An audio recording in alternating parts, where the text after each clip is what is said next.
کسی بھی مشکل معاشی و معاشرتی حالات کی وجہ سے من چاہا نتیجہ نہ ملنے کی صورت میں یا پھر کسی اچانک نقصان کی صورت میں ڈپریشن ہو جانا فطری بات ہوتی ہے، جس کی وجہ سے جہاں آپ حوصلہ ہار جاتے ہیں وہیں پر ذہنی اور جسمانی طور پر بھی کمزور ہو جاتے ہیں۔ اب سمجھنے والی بات یہ ہے کہ ہر بندہ کسی بھی مشکل حالات میں اس کا شکار ہو سکتا ہے، فرق اس بات سے پڑتا ہے صاحب کہ آپ نے کتنے اچھے طریقے سے اس حالت پر قابو پا کر خود کو مضبوط بنایا ہے۔ تو جناب اسی حوالے سے ذیل میں 5 بہترین آزمودہ کاموں کا ذکر ہے جن کا اختیار کر کے آپ اپنے آپ کو ڈپریشن کی حالت سے فوری باہر نکال سکتے ہیں انشاءاللہ۔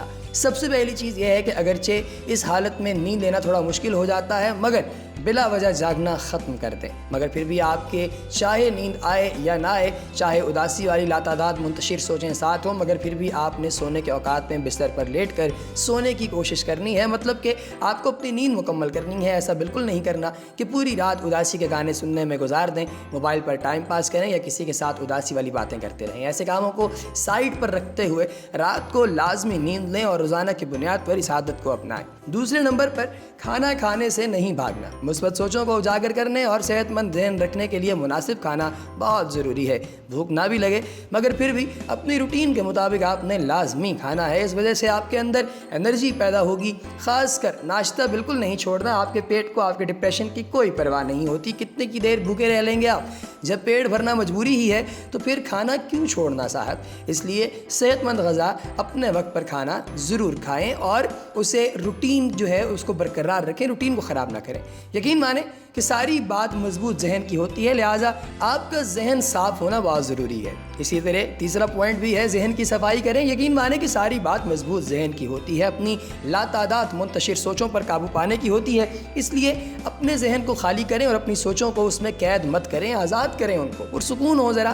اس کے لیے بہترین کام اچھے سے وضو کر کے نماز کی ادائیگی ہے، جس کے دوران اپنا فوکس ان الفاظ اور تراجم پر رکھیں جو آپ نماز پڑھتے ہوئے ادا کرتے ہیں۔ اپنے مکمل شعور کے ساتھ نماز کے ہر رکن کو ادا کریں اور پھر مکمل عاجزی اور آنسوؤں کے ساتھ دعا کریں، قرآن کی تلاوت کریں۔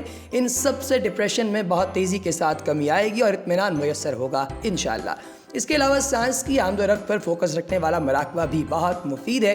باہر نکلیں اور گھومیں پھریں، واک کریں، یہ آپ کا چوتھا نقطہ ہے۔ آپ بالکل ٹھیک سوچ رہے ہیں کہ ایسی حالت میں کہیں جانے کا، کسی کو ملنے گیا اور نہ تو بات کرنے کا دل کرتا ہے، واقعی ایسا ہے، لیکن آپ نے کرنا یہ ہے کہ اپنے کمرے سے آپ نے باہر آنا ہے، لوگوں سے ہلکی پھلکی باتیں کرنی ہیں، واک کے لیے جانا ہے، مقصد بس خود کو حرکت میں لانا ہے، تبھی ذہن کھلتا ہے۔ ارد گرد کی ہلچل سے سوچوں کا رخ بدلتا ہے، جس میں انرجی آتی ہے، جس سے ذہنی دباؤ کم ہو جاتا ہے۔ چاہے خاموش رہ کر اکیلے ہی گھومیں پھریں، واک کریں، ورزش کریں، کوئی مسئلہ نہیں، مگر بس خود کو حرکت میں لانا بہت ضروری ہے۔ پانچواں جو آپ نے کام کرنا ہے وہ ہے کہ توجہ کا فوکس بدلیں۔ جس وجہ سے آپ کو ڈپریشن ہوا اس بارے میں اب بہت سوچ لیا جناب، اب ذرا دھیرے دھیرے سوچوں کا رخ حل کی تلاش میں لگائیں۔ آپ اپنے آپ سے مثبت خود کلامی کر سکتے ہیں اور اللہ سے صبر و رہنمائی کی دعا مانگ سکتے ہیں، اور اگر آپ ایسا کریں گے تو آپ کے ذہن میں موجود جو مسائل ہیں، جو پریشانیاں ہیں، وہ انشاءاللہ نکل جائیں گی۔ اور اپنوں اور اچھے دوستوں سے مشورہ کرنے یا مدد مانگنے سے